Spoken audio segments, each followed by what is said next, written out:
తెలంగాణ తొలి ముఖ్యమంత్రి కేసీఆర్ పాలన స్వరాష్ట్రానికి స్వర్ణయుగం. కొట్లాడి సాధించుకున్న ప్రజలకు కొంగు బంగారం.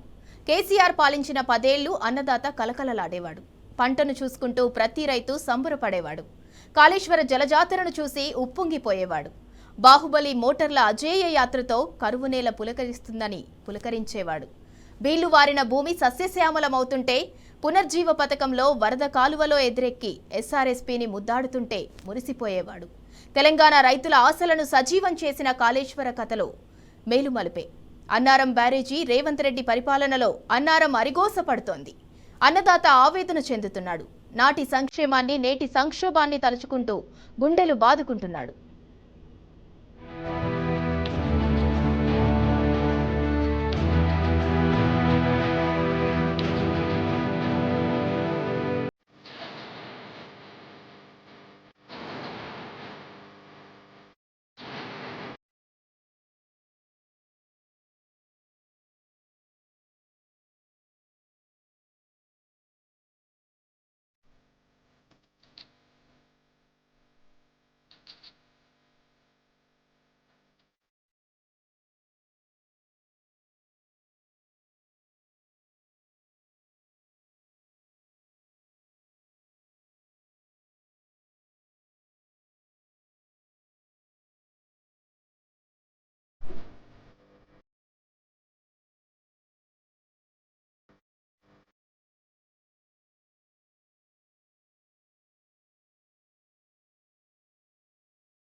కేసీఆర్ అధికారంలో ఉన్నన్నాళ్ళు తెలంగాణ రైతన్న రోజు పండుగ చేసుకున్నాడు.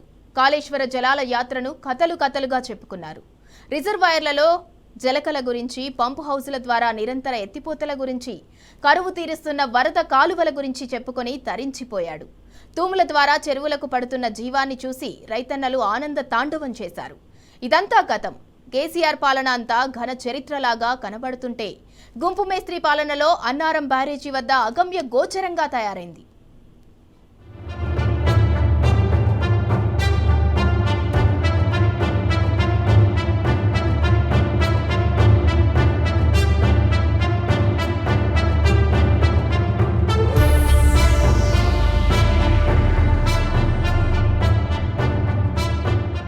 ఇదిగో ఇటు చూడండి.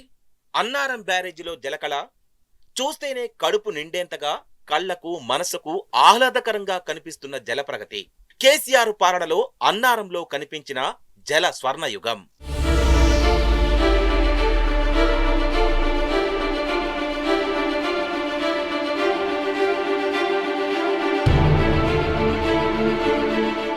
ఈ విజువల్స్ చూడండి. కేసీఆర్ పాలనలో కలకలలాడిన అన్నారం ఇప్పుడిలా వెలవెలబోతోంది. అపర భగీరథుడి మీద కక్షతో బంగారం లాంటి అన్నారం బ్యారేజీని రేవంత్ రెడ్డి ఎండగట్టి ఎడారిగా మార్చాడు.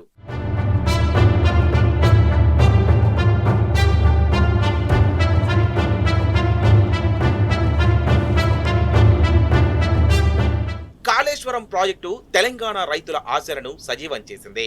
నిరంతర ఎత్తిపోతలతో రాష్ట్రానికే వాటర్ జంక్షన్లా మారింది. అన్నారమే కాదు, సుందిళ్ల, మేడిగడ్డలో నీటి మట్టం విపరీతంగా పెరిగింది. ఏ సీజన్లో అయినా సాగునీటికి ఢోకా లేకుండా పోయింది. సీజన్తో సంబంధం లేకుండా నిండుగా మారిన వరద కాలువ వెంట తూముల ద్వారా చెరువులు నిండగా రైతుల్లో హర్షం వ్యక్తమైంది. కాళేశ్వరం ప్రాజెక్టుతో అన్నదాతల్లో కరువును ఎదుర్కోవచ్చనే నమ్మకం కలిగింది. ఏదేమైనా అన్నారం ఇప్పుడు ఆగమైంది, ఎడారిని తలపిస్తోంది. 6 ఏళ్లు అద్భుతంగా జల ప్రగతిని సంతరించుకున్న బ్యారేజీ ఇప్పుడు పూర్తిగా ఎండిపోయింది, ఇసుక మేటలు వేసింది. కాళేశ్వరం ప్రాజెక్టులో ఒక పిల్లర్ కుంగితేనే నానా హైరాణ చేసిన కాంగ్రెస్ నేతలు అన్నారం అని పిలువబడే సరస్వతి బ్యారేజీని ఎండబెట్టడంపై అన్నదాతలు భగ్గుమంటున్నారు. 11 టీఎంసీల నీటి సామర్థ్యంతో 54 గేట్లతో ఉన్న అన్నారం బ్యారేజీ ఎండిపోవడంతో సాగునీరు లేక నానా కష్టాలు పడుతున్నామంటూ నిప్పులు చెరుగుతున్నారు. అన్నారం బ్యారేజీని సందర్శించిన టీ న్యూస్తో రైతులు కష్టాలు చెప్పుకుని కన్నీరు పెట్టుకున్నారు. ఇంతకీ అన్నదాతల ఆవేదనేంటి? వాళ్ళ ఆక్రందనేంటి? అన్నారం బ్యారేజీ వద్ద తాజా పరిస్థితి ఏంటి? సమరభేరి పూరించక తప్పదంటున్న స్థానికుల సందేశం ఏంటి? అన్నారం బ్యారేజీ నుంచి మా మంచిర్యాల ప్రతినిధి ఉమేష్ అందిస్తున్న ఆ వివరాలేంటో ఇప్పుడు చూద్దాం. తెలంగాణ జీవధార అయినటువంటి కాళేశ్వరం ప్రాజెక్టులో ప్రధానమైనటువంటి అన్నారం బ్యారేజ్గా పిలువబడే సరస్వతి బ్యారేజ్ వద్ద ప్రస్తుతం మనం ఉన్నాం. ఇక్కడ చూడొచ్చు, సరస్వతి బ్యారేజ్కు సంబంధించి దాదాపు 54 గేట్లు ఉన్నాయి. దీని నీటి నిల్వ సామర్థ్యం, సరస్వతి బ్యారేజ్ సంబంధించి నీటి నిల్వ సామర్థ్యం 11 టీఎంసీలుగా ఉంది. గత బీఆర్ఎస్ ప్రభుత్వ హయాంలో నిండు కుండను తలపించిన సరస్వతి బ్యారేజు ఇప్పుడు మొత్తంగా కూడా ఎడారిని తలపిస్తూ ఉన్నది. చుక్క కూడా నీరు లేని పరిస్థితి కనిపిస్తూ ఉన్నది. నాటి బీఆర్ఎస్ ప్రభుత్వ హయాంలో 11 టీఎంసీలతో నిండుకుండను తలపించినటువంటి సరస్వతి బ్యారేజీ దీంతో అటు చెన్నూరు నియోజకవర్గానికి సంబంధించి చెన్నూరు, కోటపల్లి, జైపూరు, భీమారం ఈ మండలాల్లో కూడా భూగర్భ జలాలు పెరిగి రైతులకు అటు బోర్లు కానీ బావుల్లో కానీ సమృద్ధిగా కూడా నీళ్లుండి సాగుకు అవసరమయ్యేంత బట్టి రైతులు కూడా ఎక్కడ కూడా ఎలాంటి ఇబ్బందులు లేకుండా కూడా వాళ్ళు తమ పంటలను సాగు చేసుకున్నారు. ప్రస్తుతం కాంగ్రెస్ అధికారంలోకి వచ్చిన తర్వాత ఏదైతే కాళేశ్వరం ప్రాజెక్టు సంబంధించి చిన్న రిపేర్లు కూడా చేయించకుండా ఇవాళ 3 బ్యారేజ్లను, ఇటు సరస్వతి బ్యారేజ్తో పాటు అటు మిగతా బ్యారేజ్లను, పార్వతితో పాటు లక్ష్మీ బ్యారేజ్లను కూడా ఎండబెట్టడంతో రైతాంగం తీవ్రంగా ఇబ్బందులు పడుతోంది. ప్రస్తుతం మనం సరస్వతి బ్యారేజ్ వద్ద ఉన్నాం. ఇక్కడ చాలా మంది చెన్నూరు నియోజకవర్గానికి చెందిన రైతులు ఉన్నారు. వారిని అడిగి మరిన్ని వివరాలు తెలుసుకునే ప్రయత్నం చేద్దాం. చెప్పండి, ఇవాళ ఏదైతే గత బీఆర్ఎస్ ప్రభుత్వ హయాంలో ఈ ప్రాజెక్టు, మీరు ఏదైతే ప్రాజెక్టు పక్కనే ఉంటారు చెన్నూరు నియోజకవర్గంలో, అప్పుడు ఎలా ఉండేది, ఇప్పుడు పరిస్థితి ఏంది, ఎట్లా ఎడారిని తలపిస్తా ఉన్నది ఇప్పుడు కాంగ్రెస్ అధికారంలోకి వచ్చిన తర్వాత? మనం గత బీఆర్ఎస్ ప్రభుత్వంతో పోల్చితే ఇప్పుడు కాంగ్రెస్ ప్రభుత్వంతో పోల్చితే ఎట్లా మీరు ఎట్లా? కేసీఆర్ గారు ఆయన ఒక జాతిపిత, ఒక రైతు బాంధవుడు. ఆయన ఆలోచనతోని 96,000 కోట్లతోని కాళేశ్వరం ప్రాజెక్టులో భాగంగా ఈ సరస్వతి బ్యారేజీ, అలాగే లక్ష్మీ బ్యారేజీ, మన సుందిల్ల బ్యారేజీ, అలాగే కొన్ని లిఫ్ట్లతోని కట్టాడు. కట్టినాక ఇవాళ సరస్వతి బ్యారేజీ మన నిండు కుండలా ఉండేది. ఎందుకంటే దాంతో మా రైతులకు మంచి వాటర్ సోర్సెస్, బోర్లు ఫుల్ వచ్చేది. అది ఎప్పుడు ఈ 420 సీటర్ గారు వచ్చిండో రేవంత్ రెడ్డి, అప్పటి నుండి మా బోర్లు పోయాక చాలా ఇబ్బంది పడ్డాం. మొన్న మన కాళేశ్వరం ప్రాజెక్టును ఈ తొందరగా రిపేర్ చేసి మా రైతులకు నీరు అందియాలని కోరుతున్నాం. అలాగే సరస్వతి బ్యారేజ్ కూడా ఎలాంటి రిపేర్ లేదు, కావలసుకొని ఉష్క కోసం ఇక్కడ వందలాది లారీలు మొన్నటిదాకా దాదాపు 10 రోజులు 15 పుష్కరాల కోసం బంద్ చేసిండ్రు. కానీ వందలాది లారీలు, 1000 లారీలు అమ్ముకొని మా దగ్గర మేము ఇల్లు కట్టుకున్నాడంటే మేము ఉష్క కొంటని దుస్థితిలో మేము ఈ రైతులం ఉన్నాం. అందుకని ఉష్కతోని ఇవాళ చుట్టుపక్కల మా చెన్నూరు కాన్స్టిట్యున్సీలో ఒక వాటర్ రాక చాలా పంటలు ఎండిపోయినాయి. అంటే ఈ 420 సీటర్ చేయబట్టి ఎంత అది ఉన్నామో చూస్తున్నాం. అలాగే రోజుల కింద ఒక కొత్త మంత్రి వర్యులు వివేక్ గారికి ఇచ్చారు కదా, అందుకని వివేక్ గారు అయ్యా మా దిక్కు చూడండి. ఎందుకంటే ఇంతకుముందు మీరు చేసినవన్నీ సుమన్ గారు తెచ్చిన నిధులతోనే చేసిండ్రు. మీరు ఎలాంటి రూపాయి కూడా మీ గవర్నమెంట్ నుండిలే. కొద్దిగా మా దిక్కు చూసి మా కాన్స్టిట్యున్సీని కొద్దిగా డెవలప్ చేసి, అట్లాగే గోదావరి పరివాహక ప్రాంతం మీద దృష్టి పెట్టి మా రైతులకు వాటర్ వచ్చేటట్టు బ్యారేజ్ రిపేర్ చేయించి కొద్దిగా మాకు నీటి మట్టం పెరుగుతుంది. ఇవాళ మేము నిన్న మా విలేజ్లో బోర్ వేస్తే 450కి నీళ్లు పడ్డాయి. అంటే అప్పుడు కేసీఆర్ ఉండగా 200-230తోని మా మోటార్లు పోస్తున్నాయి, నీళ్లు పోసినాయి. ఇవాళ దుస్థితి లేకుండా చేసినావు రేవంత్ రెడ్డి. నీకు కేసీఆర్ మీద కోపం వద్దు. ఇవాళ మన సూర్యునికి చేయి పెట్టి ఆపితే ఆగది. ఎట్లా 3 ఏళ్లలో మళ్ళీ మా కేసీఆర్ ప్రభుత్వం వస్తుంది, మా రైతులకు ఎలాంటిది ఉండదు. మన రేవంత్ రెడ్డి గారు, నువ్వు 3 ఎకరాల నరకే రైతు భరోసా చేసినావు, 4 ఎకరాల పైన ఉన్న వాళ్ళకు కూడా వేసి ఈ వానకాలం కూడా కలిపేయాలని నేను డిమాండ్ చేస్తున్నా. మీరు చెప్పండి, ప్రధానంగా ఇవాళ ఎందుకు కేవలం కాళేశ్వరం ప్రాజెక్టు సంబంధించి ఒక పిల్లర్ కుంగితేనే ఇక్కడ సరస్వతి బ్యారేజ్తో పాటు అటు సుందెల వీటన్ని కూడా ఎండబెడుతున్నది ఏది కాంగ్రెస్ ప్రభుత్వం? దీనికి ప్రధానంగా కారణం ఏదై ఉన్నాయంట? మరి అప్పుడు తెలంగాణ తొలి ముఖ్యమంత్రి కేసీఆర్ గారు ప్రపంచంలోనే ఒక అత్యధిక కట్టడం ప్రాజెక్టు నిర్మించిండ్రు. అంటే అంత గొప్ప ప్రాజెక్టు నిర్మించి తెలంగాణకు జీవనాధారమైనటువంటి కాళేశ్వరం నిర్మించిండు. కాబట్టి ఎక్కడ కేసీఆర్ గారికి మంచి పేరు వస్తుందో అని చెప్పేసి రాజకీయ కక్ష కట్టుకొని ఈ రేవంత్ రెడ్డి కాంగ్రెస్ ప్రభుత్వం, ఈ బీజేపీ ప్రభుత్వం ఇవన్నీ కూడా ఈ యొక్క నోటీసులు ఇచ్చి కమిషన్లు ఇచ్చి కేసీఆర్ గారిని బదనాం చేయాలి రాజకీయంగా అని చెప్పేసి ఒక లబ్ధి పొందాలని రేవంత్ రెడ్డి గారు చూస్తూ ఉన్నారు. ఎన్నో ప్రాజెక్టులు బీజేపీ పాలిత ప్రాంతాల్లో, కాంగ్రెస్ పాలిత ప్రాంతాల్లో ఎన్నో ప్రాజెక్టులు కూలిపోవడం జరిగింది. ఇక్కడ మేడిగడ్డ దగ్గర, కాళేశ్వరం దగ్గర ఒక పిల్లర్ కుంగింది అంతే తప్ప ప్రాజెక్టుకి ఎటువంటి డోకా లేదు. ఆ ప్రాజెక్టు అవినీతి జరిగినారు. పార్లమెంట్ సాక్షిగా కూడా అక్కడ ఎటువంటి అవినీతి జరగలేదు. చాలా చక్కగా అన్ని అధికారుల సలహాలతోని, సూచనలతోనే ప్రాజెక్టు కట్టారని చెప్పేసి భారత పార్లమెంట్లో కూడా కాగ్ నివేదిక కూడా ఇవ్వడం జరిగింది. ఈ రేవంత్ రెడ్డి ఒక పథకం చేయలేదు. గత పాలకులు ఒక్క ప్రాజెక్టు కూడా కట్టలే. ఎందుకంటే ప్రాజెక్టులన్నీ ఆంధ్ర, రాయలసీమలో కట్టిర్రు. తెలంగాణలో కేసీఆర్ గారు కట్టిర్రు. ఇది గొప్ప ప్రాజెక్టు. ఈ ప్రాజెక్టు ద్వారా రైతులందరూ సుఖశాంతాలతో వర్ధిల్తా ఉన్నారు. ఈ ప్రాజెక్టు బ్రేక్ చేస్తే కేసీఆర్ గారిని రాజకీయ సమాధి చేయొచ్చు అని చెప్పేసి ఈ రేవంత్ రెడ్డి పని కట్టుకొని చేస్తా ఉన్నాడు. కాబట్టి కేసీఆర్ గారిని పగుంటే మీరు రాజకీయంగా చూసుకోండి. రేవంత్ రెడ్డి గారు ఇక్కడ సాగు తాగునీరు అందడం లేదు. చాలా ఇబ్బందులకు గురవుతా ఉన్నారు రైతులు. ఎందుకంటే ఇక్కడ పార్వతీ బ్యారేజీ, తర్వాత సరస్వతి బ్యారేజీ, తర్వాత లక్ష్మీ బ్యారేజీ, ఇవన్నీ కూడా కాళేశ్వరం నుండి పంపింగ్ చేస్తే ఇక్కడ స్టోరేజ్ చేస్తే ఇక్కడ తెలంగాణకు జీవనమైనటువంటి బ్యారేజీలను కూడా మరి ఎండబెడతా ఉన్నారు. ఇక్కడ చూసుకుంటే మొత్తం గేట్లు ఎత్తివేసి కావలసుకొని ఒక అపనమ్మకాన్ని సృష్టించి కేసీఆర్ గారి మీద బురద జల్లాలని చూస్తూ ఉన్నారు. ఆకాశం మీద ఉమ్మేస్తే అది మీ మీద పడుతుంది. కేసీఆర్ గారి యొక్క ఆలోచన విధానం గొప్పగా ఉండే రేవంత్ రెడ్డి గారు మీరు కక్ష సాధింపులు, ఆ రోజునటువంటి ఇరిగేషన్ శాఖ మంత్రులు హరీష్ రావు గారికి నోటీసులు ఇవ్వడం, కేసీఆర్ గారికి నోటీసు ఇవ్వడం, ఇచ్చేదో భయభ్రాంతులకు గురి చేసి ప్రజలందరినీ మభ్యపెట్టి కేసీఆర్ గారు అవినీతికి పాల్పడ్డారు కాబట్టి ఈ యొక్క ప్రాజెక్ట్ అంతా దీని ద్వారా ఇబ్బంది ఉన్నది కాబట్టి ఇక్కడ కట్టద్దు కాబట్టి దీన్ని ఏదో చేస్తున్నామని చెప్పేసి ఒకటి భూతద్దంలో పెట్టి చూపెడుతున్నావు. కానీ ప్రజలందరూ కూడా విశ్వసిస్తలేరు. ఖచ్చితంగా ఏదైతే రైతులు పెట్టుకొని గెలిచినావో కానీ అలా రైతుల ఉసురు దాగిపోతావు రేవంత్ రెడ్డి అని మేము హెచ్చరిస్తాం. ప్రధానంగా మీరు చెప్పండి, ఇంత గొప్ప ప్రాజెక్టు ప్రపంచంలోనే అందరూ ఆశ్చర్యపొందే ఇవాళ తెలంగాణ రైతాంగాన్ని దిశను మార్చే ప్రాజెక్టును ఇవాళ కేసీఆర్ గారు అద్భుతంగా రూపకల్పన చేశారు. ఇవాళ నోటీసులు ఇచ్చి ఇవాళ రాష్ట్ర కాంగ్రెస్ ప్రభుత్వం నోటీసులు ఇచ్చి ఇవాళ ఏదైతే కేసీఆర్ గారితో పాటు మిగతా అప్పుడు ఏదైతే ఇరిగేషన్ శాఖ మంత్రిగా ఉన్న హరీష్ రావు గారిని అలాగే అధికారులను కూడా తీవ్ర ఇబ్బందులు గురి చేస్తూ ఉన్నది. దీన్ని మనం ఎట్లా చూడొచ్చు అంటారు? బీఆర్ఎస్ కంటే ముందు, తెలంగాణ రాకముందు కాంగ్రెస్ పాలించింది. మీరు అప్పుడు చూసుకున్నట్టయితే అప్పుడే మంత్రులుగా ఉప ముఖ్యమంత్రులుగా పనిచేసిండ్రు. అప్పుడు అవినీతి కొల్లలు చేసిండ్రు. ఎప్పుడన్నా కేసీఆర్ గారు కానీ కేసీఆర్ ప్రభుత్వం కానీ గత పాలకులను పిలిపించి సిబిసిఐడి ఎంక్వైరీలో పెట్టి, ఏసీబీ ఎంక్వైరీలో పెట్టి ఇలా అవినీతి జరిగిందని ఎవరినైనా ఇబ్బందులకు గురి చేసిందా అండి? లేదు. కాకపోతే ఏంటంటే ఈ రేవంత్ రెడ్డి ప్రభుత్వం కక్ష సాధింపు ధోరణితోటి పోతా ఉన్నది. ఇది మంచి పద్ధతి కాదు. 658 కోట్లతోటి చెన్నూరు ఎత్తిపోతల పథకాన్ని మరి ఎమ్మెల్యే బాల్కసుమన్ గారు మరి శాంక్షన్ చేయడం జరిగినది.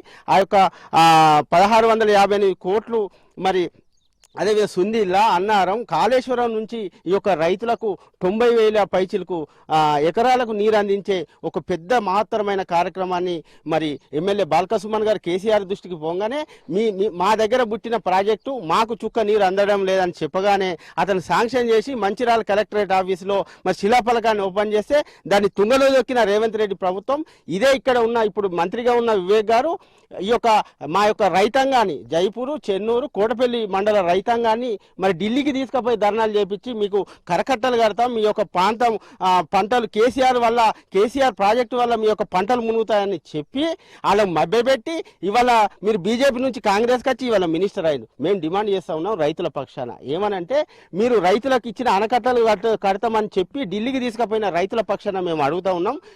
వివేక్ గారు వెంటనే మీరు ఈ యొక్క కరకట్టలు కట్టాలా, మరి ఈ యొక్క కాళేశ్వరం, అన్నారం, సుందిల బ్యారేజీలు నింపాలని మేము డిమాండ్ చేస్తా ఉన్నాం. మరి అదేవిధంగా కేసీఆర్ గారిని మరి అనేక ఇబ్బందులు పెడుతున్న రేవంత్ రెడ్డి ప్రభుత్వాన్ని కూడా హెచ్చరికలు చేస్తున్నారు రైతాంగాన్ని పక్కన. మీరు పనిచేసిన నాయకుడిని మరి అవినీతి జరిగిందని అంటారు. ఆ బడ్జెట్ లో పడి ఉన్న ఏదైతే 96,000 కోట్లతోటి మరి ఈ యొక్క కాళేశ్వరం మాత్రమైన కార్యక్రమం మరి ప్రపంచంలో ఎక్కడ లేని విధంగా ఆయన కడితే, కానీ కేసీఆర్ గారు తెలంగాణలో పుట్టింది కాబట్టి ఇది అవుతుంది. కానీ వేరే రాష్ట్రంలో వేరే దేశంలో పుడితే అతనికి నిజంగా సన్మానాలు సత్కారాలు చేసి మరి స్వాగతించేటోళ్ళు.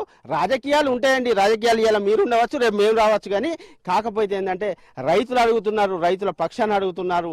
మీరు రైతులకు మేము 15,000 ఇస్తామని ఇచ్చిందా అండి? కళ్యాణ లక్ష్మి తులం బంగారం అన్నారు, ఇచ్చిందా అని? లేవు. కాకపోతే ఏంటంటే ఈ యొక్క అన్ని హామీలు 420 హామీలు మరవడానికే కేసీఆర్ గారిని, హరీష్ రావు గారిని ఇబ్బందుల పాలు చేస్తూ ఉన్నారు.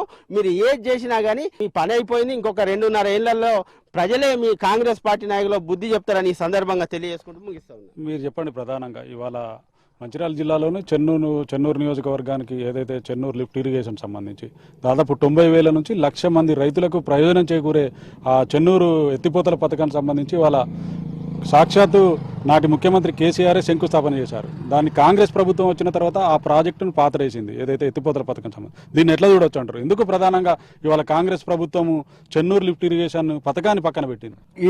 ఈ కాంగ్రెస్ ప్రభుత్వం ఇప్పుడున్న విప్ గారు బాల్కసుమన్ శాంక్షన్ చేసిన 1,658 కోట్ల ఈ 3 లిఫ్ట్ల ప్రాజెక్టును ఎందుకు తీసుకురాలేదు అని అంటే, వారికి మంచి పేరు వస్తుందని చెప్పి బీఆర్ఎస్ గవర్నమెంట్కు మంచి పేరు వస్తుంది, సుమన్కు మంచి పేరు వస్తుంది అని చెప్పి దీన్ని మధ్యలో ఆపేయడం జరిగింది. దీని వలన జైపూర్ మండల్ కానీ, మన చెన్నూరు మండల్ కానీ, కోటపల్లి మండల్ కానీ, మన మందమరి మండల్ కానీ, మందమరి టౌన్ కానీ, ఇవన్నిటికీ వాటర్ వచ్చే మహత్తరమైన ప్రాజెక్టును 3 లిఫ్టులను బంద్ చేసి వాళ్ళ కక్ష సాధింపు చర్యగా ఇవాళ చేసిండ్రు. ఇది మంచి పద్ధతి కాదు. ఇవాళ ఒకవేళ మన ఆ రోజు 1,658 కోట్లు శాంక్షన్ చేసిన దాన్ని మీరు బంద్ చేసి ఇలా రైతుల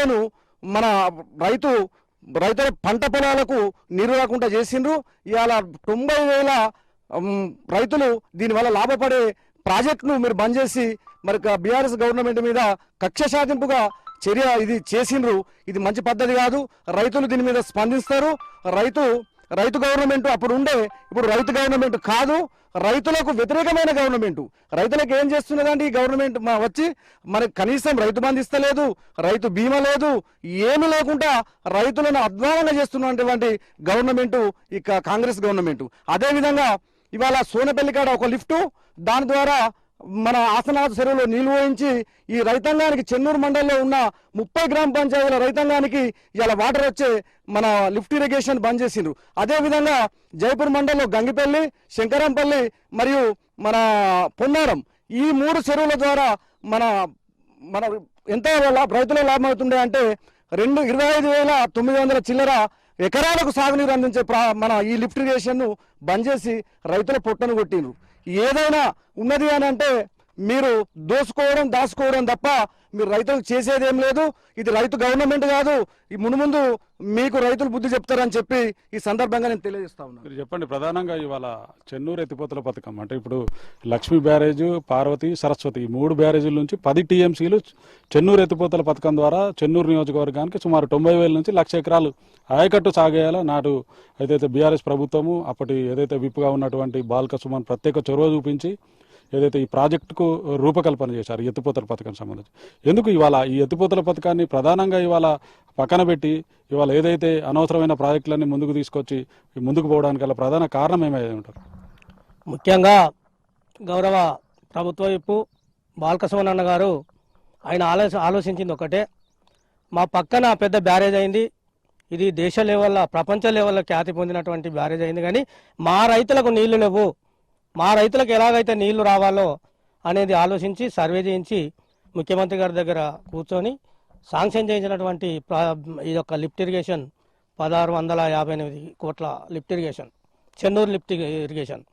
ఈ లిఫ్ట్ ఇరిగేషన్ ద్వారా కాన్స్టిట్యున్సీ మొత్తం ఈ 5 మండలాల్లో 90,000 ఎకరాలకు నీళ్లు పారేటువంటి లిఫ్టు. ఈ లిఫ్టును అతి తొందరలో తీసుకొచ్చి అతి తొందరలో పనిచేసి రైతులకు నీళ్ళు అందించి మా పొలాలని సస్యశ్యామలం చేయాలనే ఉద్దేశంతో తీసుకొచ్చినటువంటి ప్రాజెక్టు. ఈ ప్రాజెక్టు జనాలకు మంచి చేసే ఆలోచనతో తీసుకొచ్చినటువంటి మా సుమన్ గారిని ఆ యొక్క తెచ్చిన ఈ ప్రాజెక్టును పక్కన పెట్టి ఆయనకు పేరు రాకుండా ఆయన చేసినటువంటి పనులను కూడా ఇంతకుముందు చేసినటువంటి పనులను కూడా కొన్ని తీసుకొచ్చినటువంటి పనులను కూడా వాటిని క్యాన్సిల్ చేసి వేరే పనులు చేసినటువంటి ఈ యొక్క ఇప్పుడున్నటువంటి మినిస్టరు ఎమ్మెల్యే గారు వివేక్ గారు ఈ ప్రాజెక్టును కూడా పక్కన పండబెట్టి రైతులకు అన్యాయం చేయాలనే ఉద్దేశంతో దాన్ని పక్కన పెట్టిండు. వివేక్ గారు, మీరు మినిస్టర్ అయ్యారు, ఇప్పటికైనా మేము డిమాండ్ చేస్తున్నాం, రైతుల తరఫున డిమాండ్ చేస్తున్నాం. పక్కన పెద్ద గోదావరిలో పెద్ద ప్రాజెక్ట్ అయింది. మా రైతులకు అందరికీ వాటర్ ఇచ్చే ఉద్దేశంతో తెచ్చినటువంటి ప్రాజెక్ట్ ఇది, చెన్నూరు లిఫ్ట్ ఇరిగేషన్. దాన్ని అతి తొందరగా మీరు తయారు చేసి రైతులకు నీళ్ళు ఇవ్వాలి. మీరు ఏదైతే కూలగొట్టుడు ప్రయత్నంలో ఉన్నారు కానీ నిర్మించే ప్రయత్నంలో లేరు. అది పద్ధతి కాదు. మేము ఒకటే అడుగుతున్నాం రైతులం, మాకు ఇంతకుముందు బోర్లు 230 ఫీట్లలో నీళ్ళు వచ్చేది. ఇప్పుడు ఈ ప్రాజెక్టును బ్యారేజ్ని ఎప్పుడైతే మీరు వాటర్ లేకుండా చేసిందో 400 ఫీట్లు వచ్చినా కానీ నీళ్ళు రానటువంటి పరిస్థితి, రైతులు పంట తగ్గించుకునేటువంటి పరిస్థితి వచ్చింది. 10 ఎకరాలు వేసినటువంటి రైతు ఇప్పుడు 4-5 ఎకరాలు వేసుకుంటే నీళ్ళు అందే పరిస్థితి లేదు. కాబట్టి తొందరగా ప్రాజెక్టును తయారు చేసి రైతులకు అందించాలి. మీరు ఇంతకుముందు మా మిత్రులు చెప్పినట్టు పక్క పంటి కరకట్టలు కడతామని అన్ని బోగస్ మాటలు చెప్పిండ్రు. వెయ్యి మీ కరకట్టలు అయ్యి అంటే నీళ్లు ఆగకుండా చేస్తానికా మీరు కరకట్టలు కడతానని చెప్పింది. నీళ్లు ఆగితే మళ్ళీ రైతులు అడుగుతారు, కరకట్టలు కావాలంటారు. అందుకే బ్యారేజ్ని మొత్తం నీళ్లు వదిలేసి కరకట్టల మాటను పక్కన పెట్టి ఈ బ్యారేజ్ మేము తెచ్చిన మా సుమన్ గారు తెచ్చినటువంటి లిఫ్ట్ను కూడా పక్కకు పెట్టి ఈ యొక్క రైతులను మోసం చేస్తున్నటువంటి మీ పద్ధతి మారాలి. ఇంకనైనా రైతుల గురించి ఆలోచించి రైతు పక్షపాతి అయినటువంటి కేసీఆర్ చేసినట్టు పథకాలను పక్కకు పెట్టకుండా ఆ పథకాలను మీరు ఖచ్చితంగా పూర్తి చేసి రైతులకు నీళ్ళు ఇచ్చి, ఇంకో విషయం, ఈ గవర్నమెంట్ రాగానే రైతులు ఆశపడ్డారు, అప్పుడు ప్రజలు కూడా ఆశపడ్డారు. ఏదో పెద్దగా వస్తుంది, ఇప్పుడు వీళ్ళు తక్కువ ఇస్తున్నారు వాళ్ళు ఎక్కువ ఇస్తారని ఆశపడ్డారు. ఆశపడితే మొదటికే మోసం వచ్చింది. 15,000 ఇస్తానన్న రైతు బంధు అప్పుడు గవర్నమెంట్ ఎలక్షన్ మూమెంట్లో వాళ్ళే ఆపిండు. మళ్ళీ కొంతమందికి వాళ్ళ గవర్నమెంట్ రాగానే కొంతమందికి అరకొరగా వేసి దాన్ని బొందబెట్టిండ్రు. మరి వర్షాకాలం బొందబెట్టిండ్రు.